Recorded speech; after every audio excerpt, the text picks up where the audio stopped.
Assalamualaikum warahmatullahi wabarakatuh. Perkenalkan, nama saya Hadi Nur Waalaikumsalam. Jaman dan teman saya ada Taufik Abdul Aziz dan Arafi Fatur Rahman. Di sini saya akan mempresentasikan tentang usaha yang kita kembangkan dari mulai dari awal sampai sekarang. Mungkin tidak berkali-kali, saya akan langsung mempresentasikannya. Instep adalah nama yang kita ambil untuk usaha kita yang berjalan itu seperti sepatu atau kita produk sepatu. Sepatu kulit hybrid yang stylish, nyaman, dan terjangkau untuk gaya formal dan kasual dijual langsung. Instep ini terinspirasi dari terus melangkah yang kita akan berinovasi terus-menerus ke depannya. Jadi di sepatu kulit ini kita selalu berinovasi terus-menerus, apalagi untuk kalangan muda-muda yang emang selalu stylish di setiap harinya. Eh, jadi ada 67% konsumen Indonesia menyatakan kesulitan menemukan sepatu kulit yang berkualitas dengan desain modern. Nah, di sini tuh emang banyak anak muda yang belum bisa menemukan apa namanya sepatu kulit yang bisa dipakai setiap hari, yang stylish terutama, tapi desain yang modern. Nah, masalahnya itu Instat mengatasi kesenjangan di pasar sepatu kulit Indonesia dengan menawarkan produk yang menggabungkan desain modern, kenyamanan superior, dan harga terjangkau yang sulit ditemukan konsumen. Makanya emang yang sudah saya tadi bilang bahwa banyak konsumen yang emang susah untuk mendapatkan sepatu yang emang berkualitas namun harga yang emang terjangkau. Jadi itu masalahnya, masalah yang eh, anak muda sekarang banyak alami. Bisa dibilang dana pelajarnya itu susah kita dapat. Dampaknya itu konsumen terpaksa memilih antara desain kuno dengan harga yang terjangkau atau desain modern dengan harga yang tidak masuk akal. Sementara pengrajin lokal kehilangan pasar dan ekonomi nasional merugi. Jadi emang banyak anak muda sekarang yang lebih memilih membeli dari luar daripada lokal, padahal lokal juga bisa menyaingi produk-produk luar. Tapi banyak anak muda yang eh, kurang aware akan hal itu. Jadi menganggap bahwa produk luar itu lebih bagus daripada produk kita. Ada masalah yang dipecahkan yaitu banyak konsumen yang ingin tampil gaya dengan sepatu kulit berkualitas tanpa kesulitan menemukan produk yang memenuhi kombinasi antara desain modern, kenyamanan, dan harga terjangkau. Jadi emang yang udah saya tadi bilang bahwa banyak anak muda yang emang eh, pengen mempunyai sepatu kulit namun yang modern atau mempunyai desain yang bisa dibilang selalu trendy tanpa disebut eh, kuno atau kebapak-bapaan karena menggunakan sepatu kulit. Itu adalah analisis masalah itu stakeholder yang terpengaruh. Jadi konsumen muda urban yang ingin tampil stylish namun terbatas budget, pekerjaan profesional yang membutuhkan sepatu formal, modern namun nyaman. Jadi ada masalah di mana ketika anak muda yang emang ingin mempunyai sepatu kulit, namun dengan harga yang bisa dibilang relatif murah, namun tidak, namun dalam pembuatannya atau kualitasnya itu bagus. Terus pekerja yang emang menggunakan sepatu formal, namun nyaman digunakan setiap hari. Dampak bagi stakeholder terpaksa membeli sepatu impor mahal atau sepatu lokal dengan kualitas rendah. Jadi emang tadi udah di-spill bahwa banyak anak muda yang beranggapan bahwa sepatu luar tuh lebih bagus daripada sepatu lokal. Padahal sepatu lokal tuh bisa menyaingi sepatu luar kalau misalnya anak muda tahu akan hal itu. Terus selanjutnya penyebab masalah biaya produksi tinggi untuk bahan berkualitas ya terutama. Jadi banyak emang bisa dibilang karena sekarang itu pesaingnya eh, atau perangnya itu perang soal harga, makanya banyak yang pembuat sepatu tuh menggunakan bukan sepatu kulit asli, namun sintetis. Hubungan angkatan kelompok komitmen untuk melestarikan kerajinan tradisional. Jadi emang kita juga memadukan soal kerajinan tradisional. Jadi kita pasti jelas menggunakan eh, pekerja tradisional yang mempunyai eh, keahlian tinggi dalam pembuatan desain sepatu yang modern juga dikombinasikan dengan modern. Segmen sasaran konsumen, jelas saja sasaran konsumennya itu yang utama adalah laki-laki berumur 17 sampai 30 tahun di mana umur itu tuh bisa dibilang udah mengerti passion atau udah mengerti tentang cara menggunakan baju yang emang cocok untuk di segala situasi, entah itu dari sekolahnya, entah yang kuliah, entah kerja, ataupun nongkrong sekalipun. Jadi emang udah ngerti tentang bagaimana cara merawat diri segala macam. Jadi kita fokus di anak muda. Terus sasaran sekundernya adalah perempuan, jelas. Jadi kita menggunakan pengen sepatu kita tuh bisa digunakan laki-laki ataupun perempuan, meskipun eh, banyak yang menggunakannya laki-laki, tapi perempuan juga bisa menggunakannya. Terus segmen konsumen, jadi karena emang udah yang tadi dibilang kalau targetnya tuh 17 sampai 30 tahun, yang tinggalnya di perkotaan jelas karena bisa dibilang kalau di kota-kota orang-orangnya tuh stylish, sering jalan-jalan pun jalan-jalan biasa pun menggunakan pakaian-pakaian yang emang stylish atau bisa dibilang OOTD, outfit of the day ya, kalau kata anak-anak muda sekarang.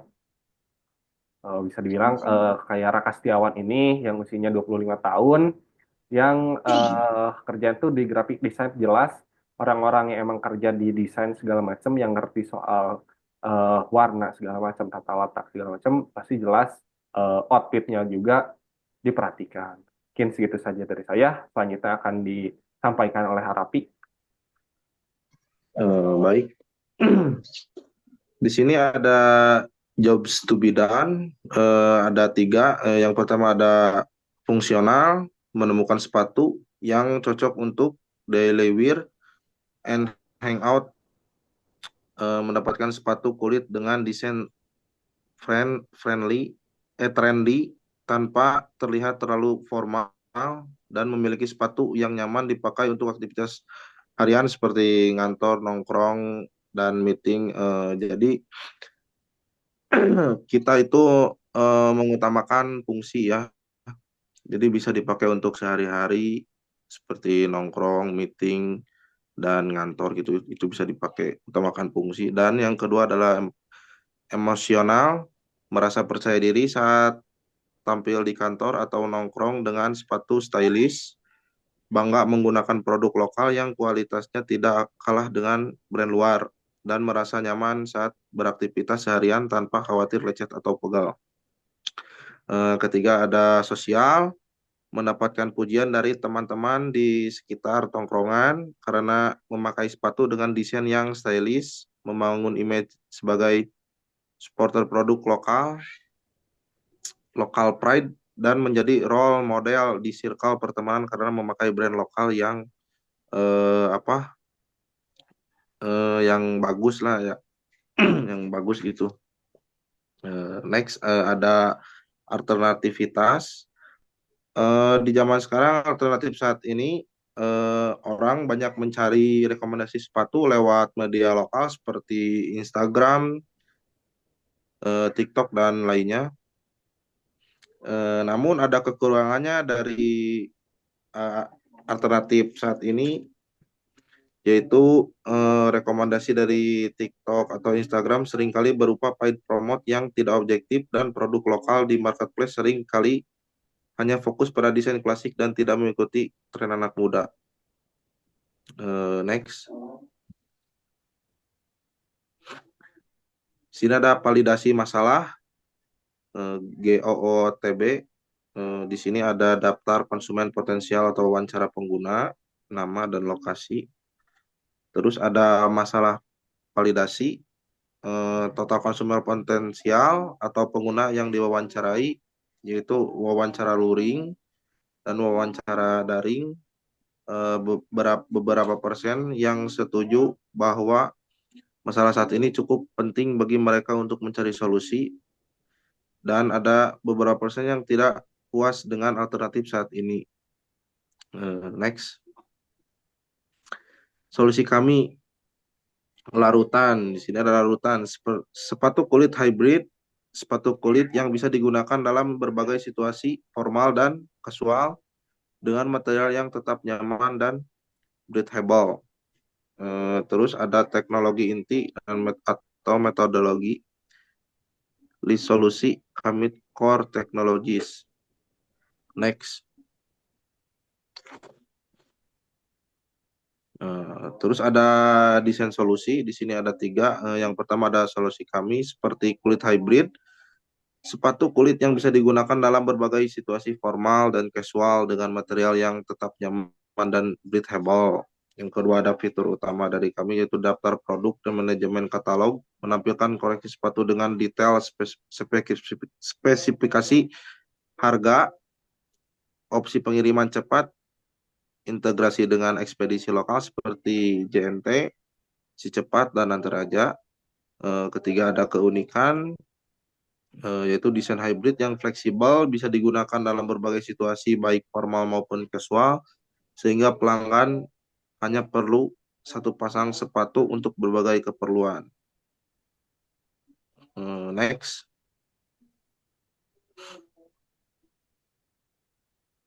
Di sini ada manfaat solusi, manfaat manfaat fungsional. Ya, yang pertama ada manfaat fungsional. Manfaat fungsional bagi pengguna atau pelanggan memiliki sepatu kulit yang cocok untuk acara formal dan casual tanpa perlu membeli 2 pasang sepatu terpisah. Yang kedua ada manfaat emosional, percaya diri dari setiap kesempatan, baik saat meeting, penting di kantor, maupun nongkrong, santai bersama teman, bangga memiliki sepatu kulit stylish berkualitas dan fashionable. Yang ketiga ada manfaat sosial, mendapat pujian dan kekaguman dari teman, kolega, atau pasangan karena tampil stylish dengan sepatu kulit trendy, meningkatkan citra profesional dan fashionable. Yang selanjutnya ada manfaat masyarakat, yaitu membantu mengembangkan industri sepatu kulit dalam negeri dan mengurangi ketergantungan pada produk impor, mendukung pertumbuhan UMKM lokal dengan memberdayakan pengrajin sepatu dan tenaga kerja lokal. Selanjutnya akan disampaikan oleh teman saya, yaitu Taufik. Baik, di sini saya akan menjelaskan terkait analisa pesaing. Nah, di sini kan ada 2 macam jenis pesaing, ada pesaing langsung dan juga pesaing tidak langsung. Untuk pesaing langsung itu sama-sama, jadi pesaing yang sama-sama menawarkan produk dan juga target yang sama, dan juga kemudian harga yang sama. Jadi sama-sama menawarkan, misalnya kami kan kelompoknya membangun brand yang menawarkan sepatu kulit. Nah, jadi mungkin pesaing langsung juga sama-sama menawarkan sepatu kulit dan juga target audiensnya juga sama, kemudian harganya juga tidak jauh berbeda. Nah, untuk pesan tidak langsung, mungkin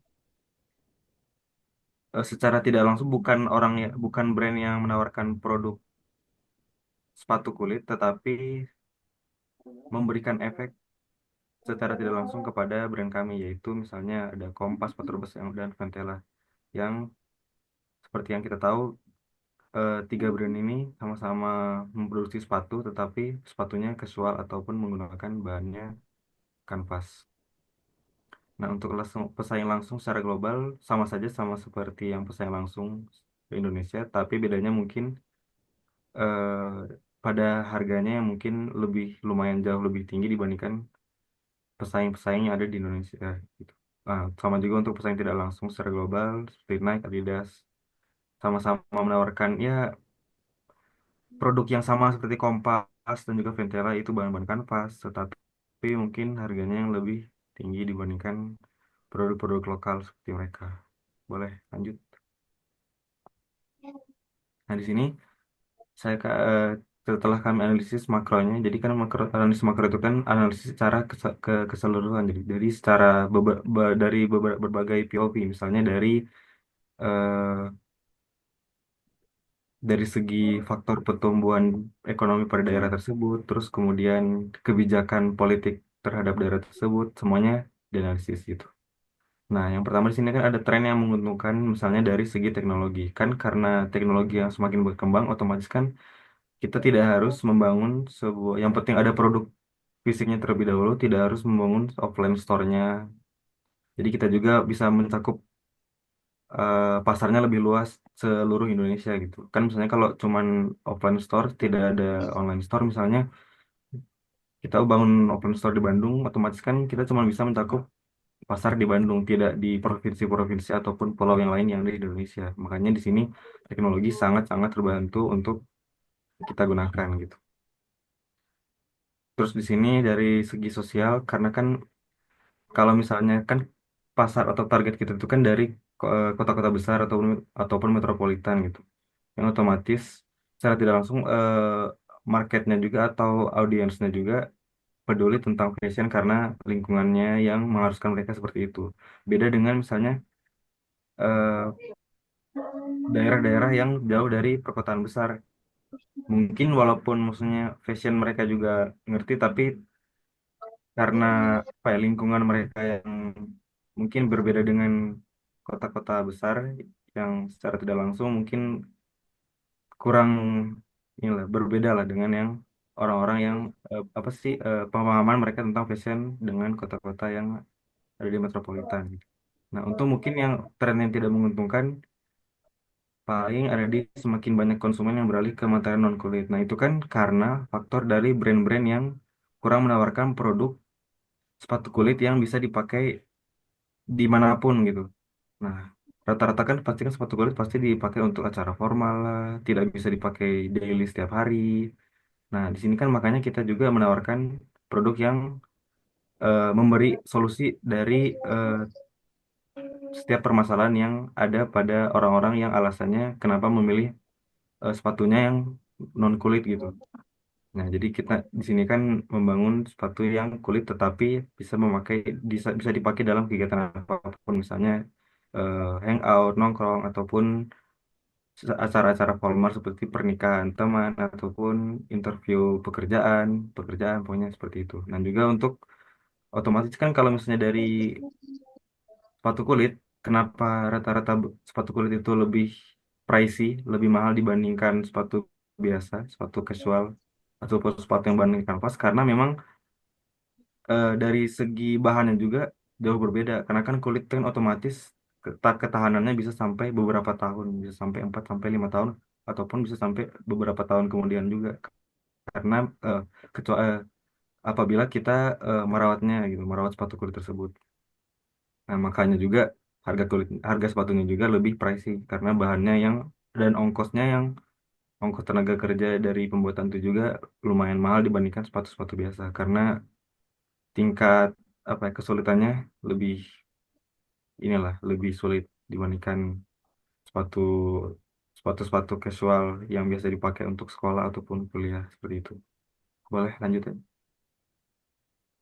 Nah, di sini kita menawarkan prototipe dalam bentuk fisik yang bisa dilihat langsung oleh pelanggan gitu. Nah, jadi di prototipe ini kita masukkan sebuah desain jadi yang otomatis bisa dipakai untuk semua kalangan pria yang tadi kita udah ini ya, targetkan dari 18 sampai 30 tahun.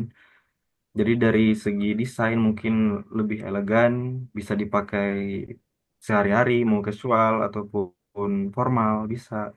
Terus mungkin untuk fungsionalitas yang tidak terlihat di dalam prototipe ini mungkin uji coba secara langsung oleh pengguna yang mungkin nanti akan kita secara langsung akan uji coba kepada setiap responden yang kita tentukan gitu. Boleh lanjut. Nah, di sini setelah kita uji coba prototype eh, dari 17 responden, 14 menyukai sedangkan 3 orang tidak menyukai prototype tersebut. Untuk alasan atau feedback dari setiap responden mungkin untuk orang-orang yang menyukai prototype ini karena dari desain elegan sehingga bisa dipakai untuk hari. Jadi berbeda dengan brand-brand ataupun yang mereka pernah lihat terkait sepatu kulit gitu. Karena kan rata-rata kan sepatu kulit pasti kan rata-rata lebih formal lah untuk dipakai. Nah, untuk orang-orang yang tidak menyukai mungkin karena warnanya kurang cocok untuk penggunaan anak muda. Nah, karena memang kan apa ya? Karena kan rata-rata sepatu kulit itu kan kalau dilihat di mana-mana karena warnanya cuman hitam, coklat, marun. Karena memang mengikuti bahan dasar dari kulit tersebut. Jadi tidak secara apa ya? Tidak bisa kita misalnya bahan kulitnya warna hitam, nanti bisa ubah warna apa merah. Tidak bisa secara langsung. Jadi memang harus dari si bahannya tersebut udah warnanya gitu gitu. Nah, nanti jadi solusi yang udah kita kasih nanti, jadi misalnya kita menawarkan produk-produk atau warna yang berbeda, misalnya warna putih, karena dari bahan kulit tersebut udah di warna putih, terus misalnya kita coba warna-warna RGB, jadi bisa ambil main di warna merah, hijau, sehingga bisa tidak terlihat seperti sepatu kulit, tetapi ternyata itu bahan kulit gitu, karena dari warnanya yang bukan template seperti sepatu-sepatu kulit lainnya, seperti hitam, coklat, ataupun dan lain. Boleh lanjut. Nah, di sini sama juga kita analisis pesaing juga. Mungkin ini analisis lebih lanjut terkait apa kekuatan atau kelemahan dari setiap brand tersebut. Misalnya dari Brodo, itu kan benar-benar apa ya, brand yang udah sepak terjangnya di dalam sepatu kulit di Indonesia itu termasuk udah lumayan lama lah. Nah, untuk kekuatannya mungkin ada di brandnya yang kuat, kualitasnya yang bagus, kemudian mungkin untuk kelemahannya karena desainnya kurang inovatif sehingga tidak cocok untuk dipakai sehari-hari. Jadi hanya bisa dipakai mungkin untuk acara-acara formal, jadi tidak bisa dipakai untuk daily acara-acara kegiatan yang casual gitu. Sama juga untuk Embel Footwear, jadi pesaing yang secara langsung juga menawarkan produk sepatu kulit. Nah, karena mungkin kekuatannya untuk brand ini ada di desainnya yang modern, tetapi harganya yang lumayan pricey dan eh, distribusinya yang eh, kurang kurang banyak lah untuk stoknya. Jadi susah untuk dicari. Nah, sama juga untuk brand-brand Dr. Martens ataupun Clarks yang itu pesaing tidak langsung yang mungkin tidak secara langsung menawarkan produk yang sama, tetapi brand-brand ini secara tidak langsung mempengaruhi brand yang akan kita buat gitu. Misalnya dari Dr. Martens ini kan kekuatannya karena brandnya global hingga harganya mungkin ya tetap saja relatif tinggi. Terus untuk Clarks, kekuatannya mungkin ada pada kenyamanan dari segi pemakaian sama ergonomis. Tetapi untuk kelemahannya karena mereka lebih mengutamakan kenyamanan, mungkin untuk desainnya mungkin kurang trendy. Boleh lanjut.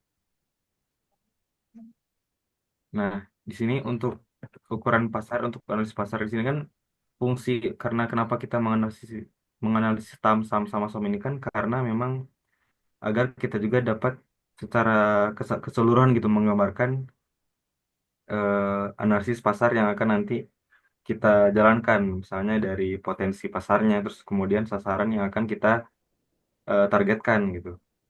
Nah, untuk TAM ini kan apa ya, permintaan pasar terhadap sepatu kulit tersebut secara global, jadi tidak ada sama sekali batasan geografis. Nah, jadi permintaan pasar tersebut mencapai pada 196,6 miliar pada 2025, kemudian untuk Asia Pasifik menyumbang 30% dan Indonesia sekitar 8%. Maka TAM untuk sepatu kulit Indonesia diperkirakan sebesar 4 sampai miliar per tahun. Nah, untuk brand kita ini menargetkan segmen pada sekitar 1 miliar per tahun. Sehingga kita dapatkan kalau SAM ini kan untuk target perusahaan, target brand kita gitu. Target brand kita itu menargetkan karena konsumennya pada 18 sampai 30 tahun yang hidup di kota besar, mungkin asumsikan 20% dari TAM. Misalnya 20% dari TAM itu kan sekitar 200 juta per tahun gitu. Nah, asumsi untuk menghitung SOM itu, jadi SOM itu target yang sama untuk brand, untuk perusahaan, jadi tetapi lebih lebih kerucut gitu, lebih mengerucut. Jadi ini untuk 2 tahun. Jadi untuk di SOM itu udah menentukan berapa unit yang ingin kita targetkan terjual gitu. Misalnya eh, kita menentukan harga range untuk setiap setiap sepatu itu kan 400 sampai 500 ribu. per pasang. Kalau untuk jumlah unit misalnya yang terjual untuk dalam 2 tahun misalnya ada di 100.000 unit, kemungkinan pendapatan yang akan kita dapatkan dalam 2 tahun itu omsetnya sekitar 45 miliar. Eh, Mungkin segitu saja dari kelompok kami. Lebih dan kurangnya mohon maaf. Oke, Boleh saya terima kasih Taufik dan Arapi telah eh, Ya, memaparkan hasil presentasi kami. Mohon maaf, paling segitu saja dari kelompok kami. Mohon maaf bila ada salah kata. Saya akhiri wabil taufiq wal hidayah. Wassalamualaikum warahmatullahi wabarakatuh. Waalaikumsalam. waalaikumsalam warahmatullahi wabarakatuh.